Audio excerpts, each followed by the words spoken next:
Femmes enceintes et coronavirus, respectons leur accouchement. Depuis quelques jours, les témoignages s'accumulent pour dénoncer le fait que des maternités empêchent les femmes qui accouchent d'être accompagnées par leur conjoint. C'est notamment le cas de ce père qui lance un appel sur les réseaux sociaux pour lui permettre d'accompagner son épouse, alors qu'ils ont choisi un accouchement respecté, où il aura un rôle primordial à jouer lors de la naissance.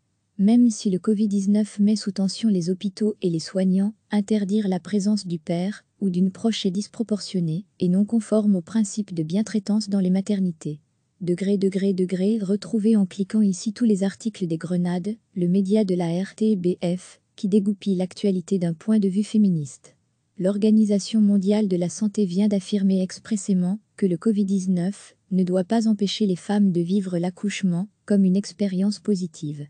Cette instance internationale rappelle les 5 principes de base de l'accouchement respectés, y compris lorsque la femme est elle-même porteuse du virus. Les parturientes ont droit à, en France, le docteur Philippe Deruel, secrétaire général du Collège des gynécologues et obstétriciens français, lui-même praticien en Alsace, au cœur du foyer de contamination du Covid-19, a diffusé des recommandations pour soutenir la présence du partenaire auprès des femmes qui accouchent. Il précise les règles d'hygiène et de sécurité, notamment le fait que le père doit être asymptomatique. Il recommande de transmettre au père les consignes suivantes avant l'accouchement. Ces recommandations sont bien sûr réévaluables jour après jour en fonction de l'évolution de la situation sanitaire. Elles doivent néanmoins être adaptées en grande intelligence entre les contraintes et la sécurité des soignants et l'importance de préserver ce moment exceptionnel pour les femmes et les couples qu'elles accueillent de leurs enfants. À l'hôpital Erasme à Bruxelles, les accouchements et toutes les urgences qui ne sont pas en lien avec l'épidémie sont pris en charge comme d'habitude, donc y compris en permettant l'accompagnement du conjoint. La docteure Caroline Daeulement, chef de service, précise que les modalités de prise en charge ont néanmoins été adaptées, en particulier lorsque la patiente présente des symptômes de contagion au virus. Cette prise en charge est décidée au cas par cas, en concertation avec les médecins et la patiente. Si une patiente présente des symptômes qui pourraient faire penser au coronavirus, elle est invitée à contacter la maternité pour organiser un trajet de soins adapté. En cas d'urgence, elle ne doit pas se présenter directement dans le service, mais toujours passer par les urgences. Pour qu'un accouchement se passe bien, une hormone essentielle doit être produite par la future mère. L'ocytocine. L'importance de la sécurité affective pour la femme qui accouche. Si la présence du N.E. proche lors de l'accouchement peut sembler un luxe en cette période de contamination mondiale, elle est pourtant essentielle aux femmes qui enfantent parce qu'elle leur garantit un minimum de sécurité affective.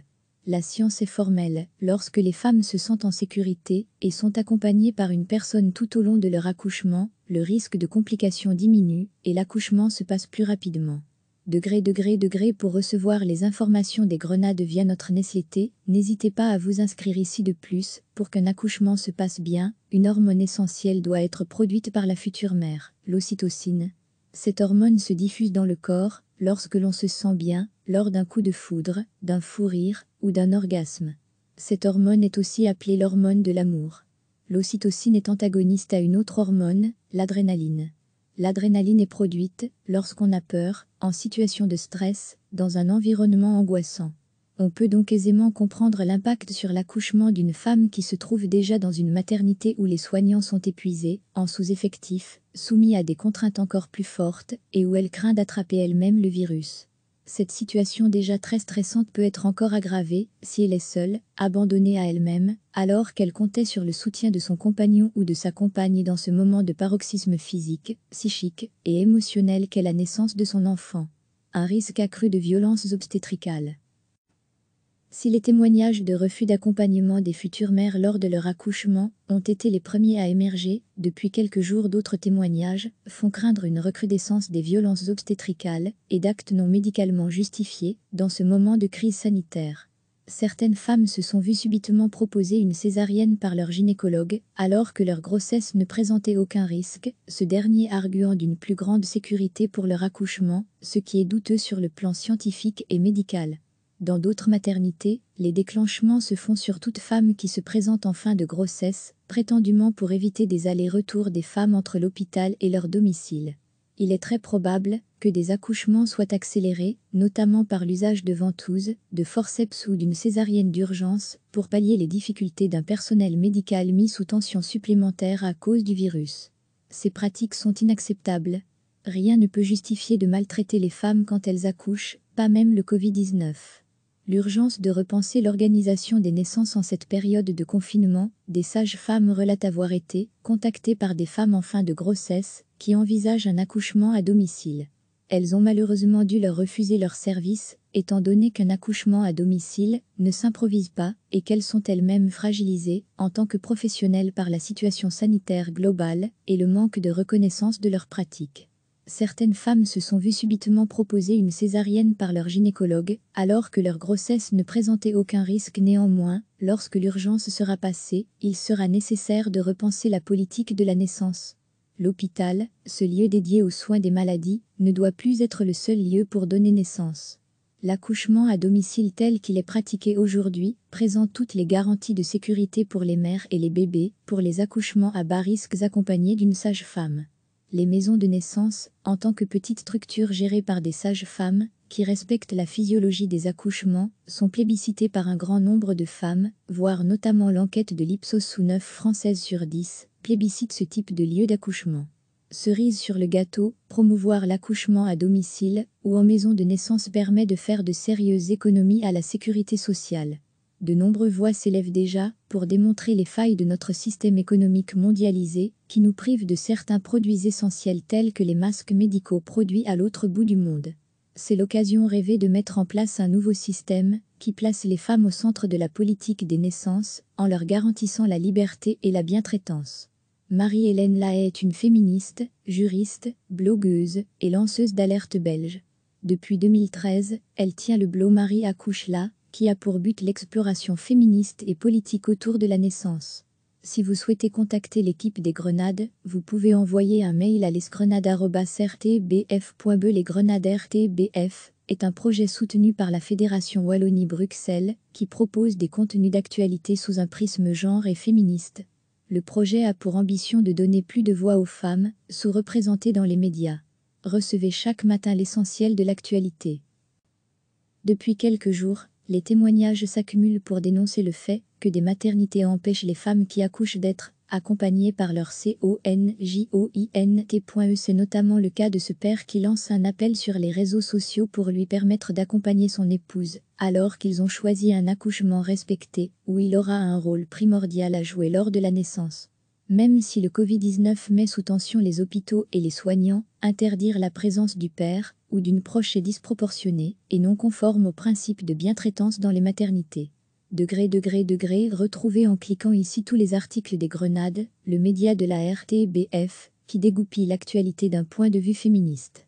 L'Organisation mondiale de la santé vient d'affirmer expressément que le Covid-19 ne doit pas empêcher les femmes de vivre l'accouchement comme une expérience positive.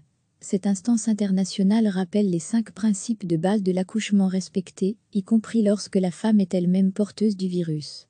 Les parturientes ont droit à, en France, le docteur Philippe Deruel, secrétaire général du Collège des gynécologues et obstétriciens français, lui-même praticien en Alsace, au cœur du foyer de contamination du Covid-19, a diffusé des recommandations pour soutenir la présence du partenaire auprès des femmes qui accouchent. Il précise les règles d'hygiène et de sécurité, notamment le fait que le père doit être asymptomatique. Il recommande de transmettre au père les consignes suivantes avant l'accouchement. Ces recommandations sont bien sûr réévaluables jour après jour en fonction de l'évolution de la situation sanitaire. Elles doivent néanmoins être adaptées en grande intelligence entre les contraintes et la sécurité des soignants et l'importance de préserver ce moment exceptionnel pour les femmes et les couples qu'elles accueillent de leurs enfants. À l'hôpital Erasme à Bruxelles, les accouchements et toutes les urgences qui ne sont pas en lien avec l'épidémie sont pris en charge comme d'habitude, donc y compris en permettant l'accompagnement du conjoint. La docteure Caroline Daeulement, chef de service, précise que les modalités de prise en charge ont néanmoins été adaptées, en particulier lorsque la patiente présente des symptômes de contagion au virus. Cette prise en charge est décidée au cas par cas, en concertation avec les médecins et la patiente. Si une patiente présente des symptômes qui pourraient faire penser au coronavirus, elle est invitée à contacter la maternité pour organiser un trajet de soins adapté. En cas d'urgence, elle ne doit pas se présenter directement dans le service, mais toujours passer par les urgences. Pour qu'un accouchement se passe bien, une hormone essentielle doit être produite par la future mère, l'ocytocine. L'importance de la sécurité affective pour la femme qui accouche. Si la présence du N.E proche lors de l'accouchement peut sembler un luxe en cette période de contamination mondiale, elle est pourtant essentielle aux femmes qui enfantent, parce qu'elle leur garantit un minimum de sécurité affective. La science est formelle, lorsque les femmes se sentent en sécurité et sont accompagnées par une personne tout au long de leur accouchement, le risque de complications diminue et l'accouchement se passe plus rapidement. Pour recevoir les informations des grenades via notre newsletter, n'hésitez pas à vous inscrire ici. De plus, pour qu'un accouchement se passe bien, une hormone essentielle doit être produite par la future mère, l'ocytocine. Cette hormone se diffuse dans le corps lorsque l'on se sent bien, lors d'un coup de foudre, d'un fou rire ou d'un orgasme. Cette hormone est aussi appelée l'hormone de l'amour. L'ocytocine est antagoniste à une autre hormone, l'adrénaline. L'adrénaline est produite lorsqu'on a peur, en situation de stress, dans un environnement angoissant. On peut donc aisément comprendre l'impact sur l'accouchement d'une femme qui se trouve déjà dans une maternité où les soignants sont épuisés, en sous-effectif, soumis à des contraintes encore plus fortes et où elle craint d'attraper elle-même le virus. Cette situation déjà très stressante peut être encore aggravée si elle est seule, abandonnée à elle-même, alors qu'elle comptait sur le soutien de son compagnon ou de sa compagne dans ce moment de paroxysme physique, psychique et émotionnel qu'est la naissance de son enfant. Un risque accru de violences obstétricales. Si les témoignages de refus d'accompagnement des futures mères lors de leur accouchement ont été les premiers à émerger, depuis quelques jours d'autres témoignages font craindre une recrudescence des violences obstétricales et d'actes non médicalement justifiés dans ce moment de crise sanitaire. Certaines femmes se sont vues subitement proposer une césarienne par leur gynécologue, alors que leur grossesse ne présentait aucun risque, ce dernier arguant d'une plus grande sécurité pour leur accouchement, ce qui est douteux sur le plan scientifique et médical. Dans d'autres maternités, les déclenchements se font sur toute femme qui se présente en fin de grossesse, prétendument pour éviter des allers-retours des femmes entre l'hôpital et leur domicile. Il est très probable que des accouchements soient accélérés, notamment par l'usage de ventouses, de forceps ou d'une césarienne d'urgence, pour pallier les difficultés d'un personnel médical mis sous tension supplémentaire à cause du virus. Ces pratiques sont inacceptables. Rien ne peut justifier de maltraiter les femmes quand elles accouchent, pas même le Covid-19. L'urgence de repenser l'organisation des naissances en cette période de confinement, des sages-femmes relatent avoir été contactées par des femmes en fin de grossesse qui envisagent un accouchement à domicile. Elles ont malheureusement dû leur refuser leur service, étant donné qu'un accouchement à domicile ne s'improvise pas et qu'elles sont elles-mêmes fragilisées en tant que professionnelles par la situation sanitaire globale et le manque de reconnaissance de leurs pratiques. Certaines femmes se sont vues subitement proposer une césarienne par leur gynécologue, alors que leur grossesse ne présentait aucun risque. Néanmoins, lorsque l'urgence sera passée, il sera nécessaire de repenser la politique de la naissance. L'hôpital, ce lieu dédié aux soins des maladies, ne doit plus être le seul lieu pour donner naissance. L'accouchement à domicile tel qu'il est pratiqué aujourd'hui présente toutes les garanties de sécurité pour les mères et les bébés, pour les accouchements à bas risques accompagnés d'une sage-femme. Les maisons de naissance, en tant que petites structures gérées par des sages-femmes, qui respectent la physiologie des accouchements, sont plébiscitées par un grand nombre de femmes, voire notamment l'enquête de l'Ipsos sous 9 Françaises sur 10, plébiscite ce type de lieu d'accouchement. Cerise sur le gâteau, promouvoir l'accouchement à domicile ou en maison de naissance permet de faire de sérieuses économies à la sécurité sociale. De nombreuses voix s'élèvent déjà pour démontrer les failles de notre système économique mondialisé qui nous prive de certains produits essentiels tels que les masques médicaux produits à l'autre bout du monde. C'est l'occasion rêvée de mettre en place un nouveau système qui place les femmes au centre de la politique des naissances en leur garantissant la liberté et la bientraitance. Marie-Hélène Lahaye est une féministe, juriste, blogueuse et lanceuse d'alerte belge. Depuis 2013, elle tient le blog Marie accouche là, qui a pour but l'exploration féministe et politique autour de la naissance. Si vous souhaitez contacter l'équipe des Grenades, vous pouvez envoyer un mail à lesgrenades@rtbf.be. Les Grenades RTBF est un projet soutenu par la Fédération Wallonie-Bruxelles qui propose des contenus d'actualité sous un prisme genre et féministe. Le projet a pour ambition de donner plus de voix aux femmes, sous-représentées dans les médias. Cliquez sur s'abonner pour recevoir les dernières nouvelles.